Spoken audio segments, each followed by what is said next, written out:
Hey, there we go. We're back. Oh, DT, I like the new icon you've got there. That's very, I can't tell if you're crying or sweating. Hey, let's start out. Why does Daryl cry during sex, Mitch?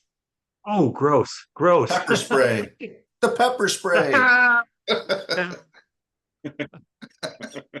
DT, feel for joy. Good How are you, afternoon, gentlemen? How are you? Mitch. Professor, how are you guys doing? Good. Well, I was going to say right around average, but then again, I'm not one to give myself a segue into the episode. I mean, I am, but welcome to the better than average episode. I hear What, crickets like chirping. mean average, or what kind of average are we going for here? Average enough that I'm going to ignore that because I don't know. But the problem is, I mean, not the problem, but the reason I was thinking about it is because I heard a specific stat, and I'll tell you guys about it. And because I'm depressed at the gym because basically that's why I'm there. Um, but I'm thinking, no matter how hard I work, I seem to be like on a constant plateau. I'm not getting anywhere. I certainly don't look like I work out, but you guys, I mean, I know DT does. Marty, do you go to the gym often or you work out enough? At home and briefly every day. Yeah, he goes to a guy named Jim's house every day for secret trysts of Jim has bourbon, and by golly, but I mean, because here's what I'm thinking. Because I mean, honestly, I set benchmarks for myself. Again, no pun intended. You'll see what I'm talking about. But I was talking about the bench press, and we talked to excuse me, fitness guru Mook, and Mook is not a bencher, so I couldn't benchmark off him.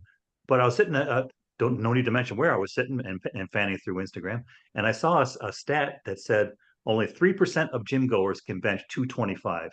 I'm like, what? Because first of all, it's Instagram. I mean, 90% of that's probably garbage.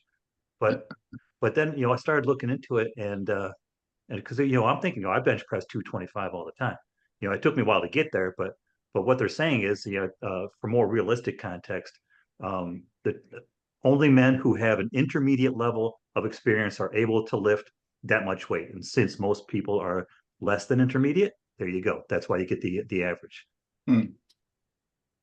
yeah, I don't But know. I but I mean, mentioned before, I never attempt to lift weights greater than maybe, I don't know, 130, 150, something like that. And I don't know, yeah, a like we different talked about approach. I this mean, episode, it kind of depends what your goals are when you're looking at the gym. But I feel you on the whole, not think that there's any noticeable result. Maybe there is in health, but not in appearance of I don't look yeah. fit. Nobody's going to see me walking by and go, that guy's ripped. Well, I mean, but it did kind of make me feel better though, because the point was is apparently I'm better than average. I'm damn well. I mean, I'm in the top 3% of the damn nation according to the damn nation. Hey, wait a minute. But but speaking of wondering, I mean, did you know? Because it just as a goof, I went to a website called hippo.com, and there's over 250 words for better than average. But if you look at the few I pasted in the outline, can you guess what the origin of this hippo.com is? Because they've got stunning, they've got unparalleled, they've got accomplished, but then they've got banging. What? Oh, oh, it's a UK site. I've got a feeling Oh, yeah. Hmm. because that's the same. Because in the same way, like the Brits refer to someone who's very attractive, they say they're fit, where we say they're hot. But I think that's a but the thing was, back to again, I get myself off track. I mean, I think because I think people just generally that's what had me wondering, like kind of too hard on themselves. Like maybe you're doing better than average already, and you don't even know it. There you go. Yeah, I don't know. Part of the same equations, maybe uh, doing too much comparing ourselves to somebody else Oh or yeah, what we think the average is. And that's a kind of a freedom you get when you get to be a little bit older, our age. A lot of times you're like not really worried about what somebody else, what the average, I mean, the average will get you pop music that's terrible. That appeals to the most people. Um, what you have something in the notes about average IQ. So maybe, I mean, that's a measure that they don't even hardly use anymore. I don't know, but I know one of us here that's on the screen was, I think in Mensa, and it wasn't the guy who hosts the podcast or me. So test your ability in a multiple choice test. Um, You might be but smarter maybe than we average would if have you got in figured on that the one out. low end, but maybe Mitch and I could have got in on that. I don't know. I never took the test. I know I probably answer more questions watching Jeopardy on TV than the average monk, right? So Well, if you go counterclockwise and what we're looking at the video, I mean, for all of us, I mean, just based specifically on the IQ thing, Illinois is sitting at 98.8 for their average, or excuse me, Florida is. See, that's why I'm evidently not top. Illinois is at 99.4, and Texas, bottoming out the barrel, is 97.4. But the national average is 97.43. And I don't know about you guys, if you've ever taken an IQ test, the only one I took was in eighth grade, and I came in at 100. So I'm fine with that. I think that's like There you right on go. average. But Right I think I on. thought DT was going to take this, a different way of, as far as, with so much exposure to social media, maybe we're spending too much time wondering, if like, or trying, because they're not going to put their average moments on social media. They're going to put the Right. best. So Right. maybe that's what we see the most of, and we're not comparing to that. yeah, that's kind of a thing that I worry about. Everybody just sees somebody else's life highlights, and I don't. Yeah. I post more than the average person probably on social media. Some of it's related to this podcast, but I also will do on vacation or something if I was at Alcatraz a few weeks ago or something. Uh, and I don't That makes post a sense. day where I didn't do anything. I did laundry, but so Yeah, yeah. we don't. Yeah, I don't know. We'd like to think that we can get a camera angle and do some selfies somewhere to makes us look extraordinary when we're all pretty Yeah. ordinary, right? Filter it, add emojis like you just did, but he's gone now, so I'm worried about him now. Well, I was thinking about that the comparison. I remember Daryl turned me on recently to Arnold's Pump Club, the Arnold Schwarzenegger Yeah, as a little podcast. yeah. Things like 6 minutes or something like that. And he made the point that, and if you're going to take advice from somebody, how about that guy? Talked about the Make it compare better than yourself to average. yourself when you go to the gym or something like that. There's all kinds of toxic stuff. You look at everybody else and you think they're younger and better shape or whatever, and that usually stops you going to the gym. But just compare yourself to yourself, and you're probably better off. Because the part of the danger is you think envy and, like you're saying, the social media, people are trying to live up to an ideal that you don't even live up to. You edited your stuff down to make, here's the best 7 minutes of my last year. And you want to give the impression to everybody that you're always traveling and you're always, caught in the right light Yeah, and the whatever else. And so there's all kinds of problems with comparing yourself to other people. On the other hand, how do you, if you have to measure, anything you want in life, and you started with the idea of how much weight can you lift, how much money do you, how's your net worth going on your plan for retirement? How's your, your mental health, all the kind of stuff that kind of came up in the notes, the physical self-care and stuff. So we have to measure stuff, but I think it's always a two-edged sword. There's the old saying, the other thing I thought of, there's an old saying, if you aim at nothing, you'll hit it every time. So, you have to you have to that's have pretty some deep. goals to try to get somewhere. But by the same token, those goals can get toxic real quick or something if you're just comparing yourself. Why does that idiot neighbor have a better car than I have, or whatever it is? Hey, don't talk about Jim like that. We just gave him kudos. Yeah, I Well, I agree mean, 100% with the professor, and I frequently don't do that. But yeah, a lot of this with the gym. I think it's kind of funny. The young guys, you probably see this, Mitch, or there are a lot more people looking at themselves in the mirror all the time at the oh gym. my God. Oh my God. It's So, so professor, you don't go, so you don't see this, but I Right. mean, all the time, everybody's looking over to see if their tricep or they're yeah, whatever. They're looking at themselves in the gym all the time. You go in the locker room to change clothes, and there's guys standing in front of the mirror looking, and I'm like, because I'm flexing. critical. I'm like, you look like a douchebag, and it's all I can do to not tell them, because it's one thing if you are ripped to look, but I don't know what kind of gain they think they made that time. I don't get it. And girls are, I think, way more vain with these selfie stuffs, whether it's in a gym or not.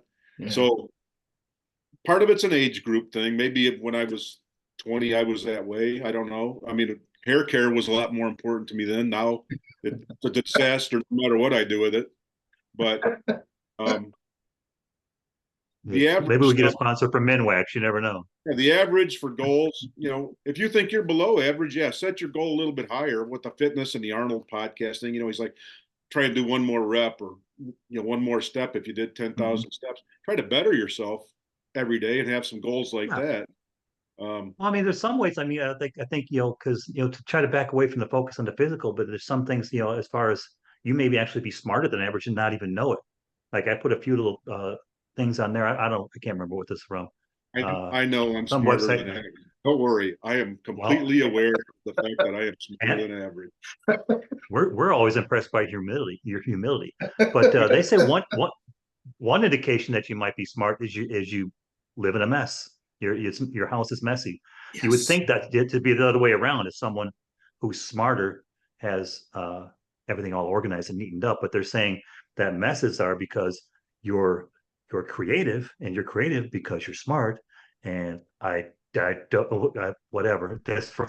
I don't know. I get that. That came from a PhD, some guy named Jonathan Watt, WA, but the research scientist too. So he's got the crits. Must mean something, I guess.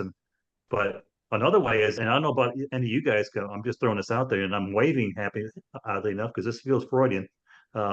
If you're left-handed. So the New Yorker a long time ago reported that psychiatrists from the University of Athens, I got to give the credit, this left-handed people have faster and more accurate spatial skills, mental flexibility, and enhanced working memory. Well, I don't know, but hey, if you're left-handed, give yourself a break.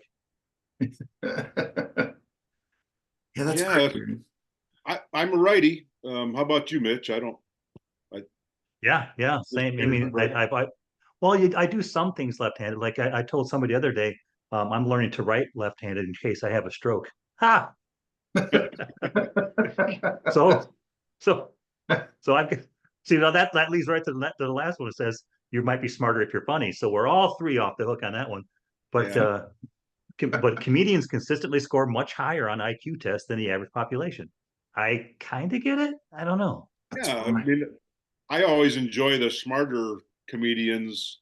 Don't get me wrong, I love the Three Stooges, but I bet those guys were pretty bright. Yeah. And, I was just going to say that when you said you love the smarter comedians, I thought we spent half our childhood, all this kind of stuff. But it is the lines you remember from them. There's funny stuff.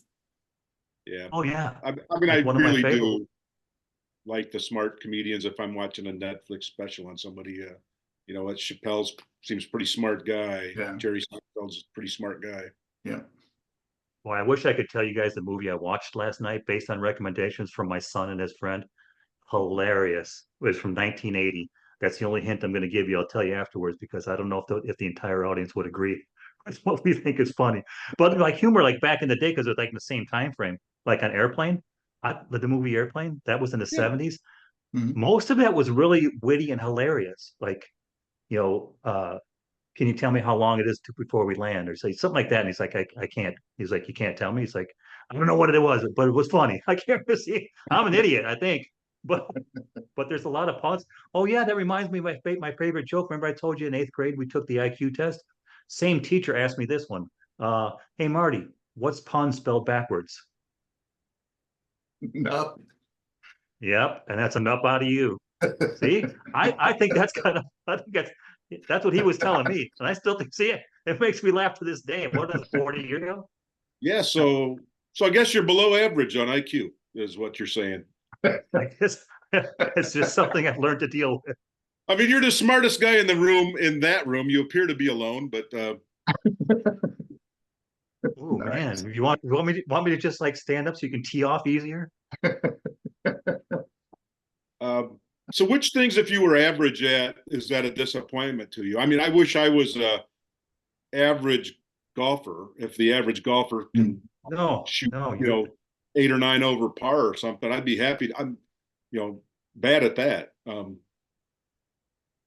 You're very right. You're very right because there's like that's that just goes to the fact that I think all three of us are more like generalists as opposed to specializing in anything. Like even like a pro golfer has a very bad day. Like they can golf like us on any given day. And same thing with pro surfing. Like if you're asking me, I want to be a pro surfer, not pro surfer, but have some certain skill set so I can stand up on the damn thing. I've tried Yeah. probably 6, 7 times and I've only gotten up once. I'll go back again. Hmm. Actually, that makes me think of something as you say that, Mitch. I think part of it is talking about averages. What group do you associate with? One good way to get better at something is to try to sort of aspire to, hang with people who have more on the ball. You'd rather be toward the least skilled end of a group in terms of motivating you to get better or whatever. But at the same time, that's a double-edged sword because you make yourself feel, if you're a pro golfer and you shoot over par a couple times on really hard courses, you feel like crap about yourself or something, and you could go out and beat Yeah. 99.9% of people. So I've heard the same thing about money. I heard there was something, I know this is a study that said, generally speaking, your net worth is around the median of the 10 people or the 8 people that you hang out with the most. And so I don't know if that's a chicken and egg thing or whatever, but if you hang around successful people, you sort of, you probably read more. If you hang around a lot of people that read, you probably read. I think there's something to the kind of averages and norms in every group. And the scary thing about averages, when you think about what's the average person, how much does the average person read in a year, or how much sense of humor does the average person have? That can be pretty grim if you meet enough people, and see how you can feel too good Yeah, I about get yourself. that. You can be in a terrible crowd and feel like I'm really successful. I'm with a bunch of people that we're all out on parole right now. So technically, we're Yeah, probably doing we're great. winners. Probably doing We're great. winners. Well, I mean, Yeah, because and like you mentioned, like 'cause one of the things I said that, sorry to cut you off, DT, but one of the ways I say can indicate that you're smarter than the average person is you can just kind of take care of yourself. You focus on personal development or self-care. Like you're saying, I mean, this comes from ZellaLife.com, but these are simple ways. And if you're already doing this, again, congrats, you're smarter than the average. Eating a healthy diet, getting enough sleep. I'm out. Engaging in relaxation techniques, maybe because that could be simple, but setting boundaries and saying no to unreasonable demands. Like you were just indicating, like unreasonable demands for DT is like, or for any of us, is to be even average golfers. So I don't know if it means comfortable with being bad, but comfortable with you're trying, right? I mean, you know, Yeah. and we're doing this now. We're seeking support from friends. We're kind of trying to offer support. You guys, you're doing better than average. So what the hell up? It's good. yeah, it's unfortunately it's a bell curve, and if you don't know if this makes a video clip or whatever, like picture my hat. You'd kind of like to be somewhere in here, right, or above instead of be down here on one of the edges on anything, finance, money, the house you live in, or something. Yeah. So for a lot of people, That's maybe that nice. doesn't matter. They can live in a cabin up in Montana that's just small, not have any internet, never read a book, just get the enjoyment out of something else in life. But most of us would like to be somewhere up in here on a bell curve, right? See, Marty, is it me or were you thinking at the same time? That's why he's the ass producer because he's making damn sure whatever clip I choose, now I've got to have him in it in his fucking hat. I mean, Let me throw to this image that you can't make sense of this without seeing yeah, yeah. So, it. well, I mean, because okay, here's a way that God, I don't know where I get these from. Sometimes this is called seedbed.com. And was a little less than 10 years ago because I like to keep them current. But these are ways that you can be above average. Simple ways. Uh, and a few of these things, first of all, it says say thank you often and to everyone. Not everyone, but I'll give you the often, right? Yep. Yeah, I thought that was an Okay. interesting list to me. A lot of the things Yeah, to get yeah. above average, it's really hard to do. To work out to get to the point where you can improve your physical fitness, that's pretty hard. I'm shocked at how few people do the easy ones. Like you said, one of the things on that list is compliment people. That is the easiest Yeah, thing to that's do. It costs you nothing. It doesn't take time. You can always find something. And people are inordinately, I had when I was working, I had maybe a dozen to 15 people, tutors working for me.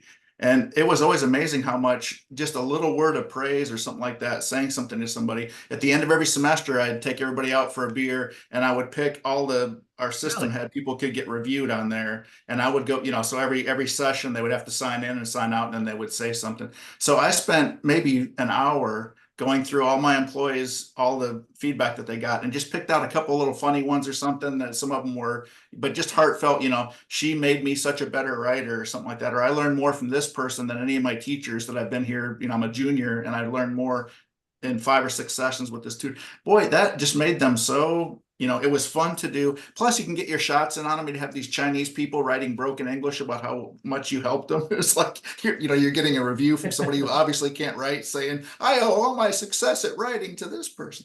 But that made such a difference. People look forward to that, and when I retired, people talked about how half the things that my employees talked about was that stuff. It doesn't cost you anything and it makes people happier. Why doesn't everybody do that? That's easy to be above average. I like the one where in this little list that we brought up, but it says complimenting. This one says compliment an older woman, and at the same right when every time I read that, I'm like, and then duck. It's like, is she going to take a swing at? It says compliment an older woman who is dressed sharp, even if you don't know her. Ew, I don't know. Yeah, that's a tough. So, but I like the one because this is like again like Older than to who? point Older than us or older than? and older. I don't know. I mean, older than us, Okay. the opportunities are getting limited. But Yeah, for but 33, you look wonderful. yeah, It's I just don't that know that I was. I'm 25. I don't know if I was. Boy, for someone who's 6 months pregnant, you're looking. You don't look like you got a big gut at all.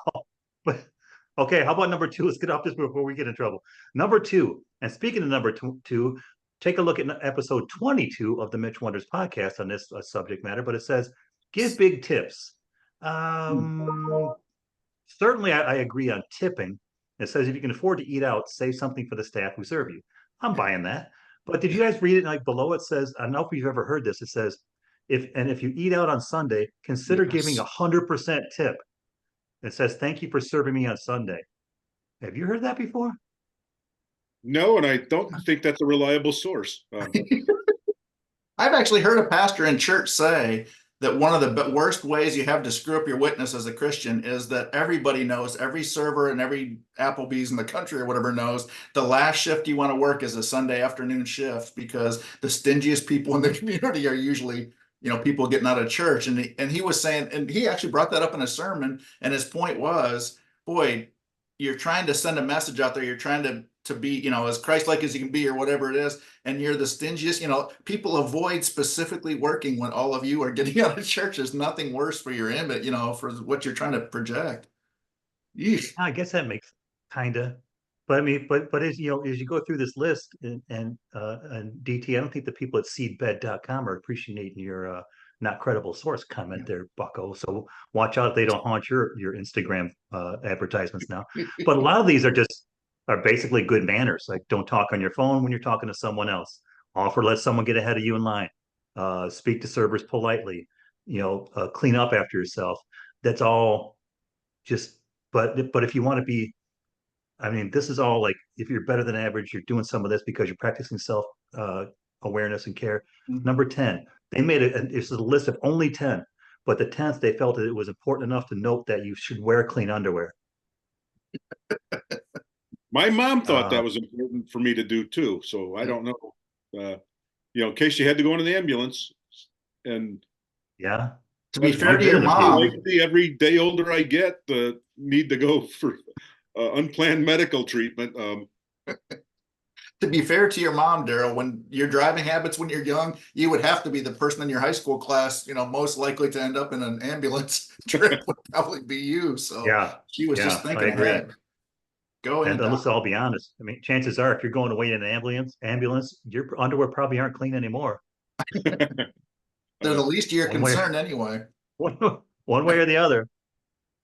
And I Mitch remember was like not being racist there when he said ambulance. It was just a little hiccup in did I his say speech. did I say ambulance?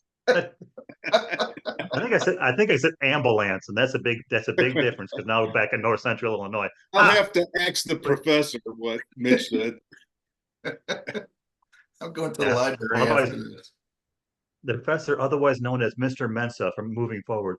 Yeah, I just want to point out, by the way, I did not join Mensa. My cousin said there was when you took a test to get into graduate school, if you scored a certain point, they say that you're supposed to be in the top whatever percent of. So there's no way to say that without sounding like a pompous jackass. So now I've done it again. But Well, Yeah, you even are a that's something. I was pompous going to say jackass, even that's not. and it cost I don't think you're. $29.99 a year to join Mensa, so he wouldn't do it. which Yeah, shows yeah, how and intelligent I am. just to let you off the hook, I don't think you're pompous. Well, thank you. That makes one of you.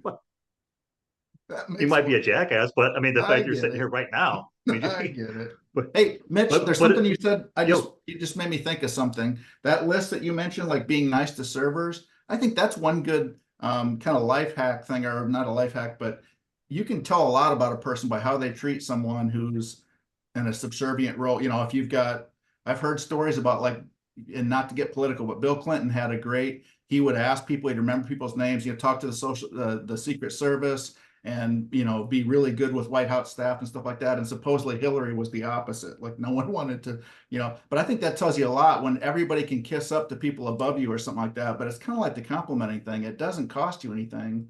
And it's probably a real red flag about your personality. If you treat people badly, if you lord it over servers or just treat, you have employees or whatever, that's a good, that's a good way to be above average for yeah, sure. Treat people well, even when they can't do anything for you or I think completely like you might be on the same thread, but committing to humility. I mean, I had somebody teach me that. Like my comment to him, because I just joined his team and I called him out before, and I'll thank him again. Eric Delp, if you're listening, thank you for this lesson. But I moved over to his team under an org change at work, and he said, Tim, the first thing I want, Mitch, whoever the hell you are today, I want to talk to you. The first thing I want to express is the importance of humility. I said, I think I'm humble. And he looked at me and said, no, you're not. And he taught me I wasn't. So I appreciate that. I Yeah, don't want to brag, but I'm the most humble person I've ever met. So you're going to love me Yeah. on the team. I can speak That on that statement. too. I have often treated people poorly at work, and when I've been in some sort of authority role, and it's just off the cuff. So now I've been, I've gone through a lot of training that I roll my eyes at or whatever. But the compliments, just understand, folks, if you're a listener and I've complimented you at work, I didn't mean it. Well, we know. Oh, we know. Trust me. I mean, I may have to go into counseling just to deal with this episode. Well, I mean, but honestly, just like to sum it up, it's like first of all, be brutally honest with yourself. Recognize whether you're below or above average. That's one, like you were mentioning, Marty. Don't accept being mundane or whatever. I mean, the fact that you're trying right now makes you above average, but it's also easy too. So the average person, kind of will give up when they have a few failures. Don't, if as long as you keep pushing forward, like I expect 99% of the people are listening to this, you're already better than average. But I think the summary at the end is like, to be better than average, be willing to fail. So just get out there. Mhm. Like DT is talking about some people at the gym. It's like, you see somebody who's obviously come into the gym, been a while, like we all were or are, hopelessly kind of, out of shape, but they just got better. They just started the track moving forward because they're there today. Yep. You just gave me one more thought, Mitch. Why is WD-40 called that? This is not a joke. It's WD 1 through 39 did not work. That product got named because they tried 39 different formula that sucked, that didn't work. Yeah, And they water finally hit it on the displacement. 40th one. Yep. That's pretty good. Oh, that's what it How means, many water people can get displacement. past 2 Yeah, water failures? displacement, the 40th formula. So, Well, and I won't go into it too deeply because we're getting near the end of time here. But look up if for the Scotsman amongst us, look up the story of Robert the Bruce and the spider. Great story. Hmm. All and right. you got to give credit where it's due. The guys who came up with A1 sauce, first time. Boom, boom. A1. It's Boom. not even it's not even B1 or C1 or B2 or B3. It's Gentlemen, we first hit the blood. jackpot. First effort. Mic drop at the steak sauce lab. Boom. Stop whining, you struck gold. Stop whining. Stop drilling. Ah, we struck oil. Wow, I screwed it up 3 times. That means I'm better than average. I can screw it up. I think you meant black gold, Texas tea. That's what you were Oh saying. gosh. Oh, look at DT hopping on with the icon. I sure hope that's a continuous thing. So hey, everybody. As we mentioned, well, we didn't mention, but we were discussing beforehand. By the time this episode airs, we'll be over on a portion of our servers data, 3,000 downloads. So again, none of us thought it would get here. None of us thought it would get to 30, and let alone here's 3,000 plus. So thank you everybody for listening in today. And thank you, Marty and DT. This is always a good time when the three of us get together. I enjoyed it. The average listener has not been putting anything in the Mitch GoFundMe And Venmo? the Venmo account. Yeah. Well, And above average. not sharing, and they maybe have not shared this with their friends. So be above average. Put the extra effort in and like, share, follow, all that stuff. yeah, and risk the finger bruise and not only touch that subscribe button, but hammer it, hammer it, hammer it, hammer it. All right, gents. Again, thank you very much. And until we see each other again. Sayonara.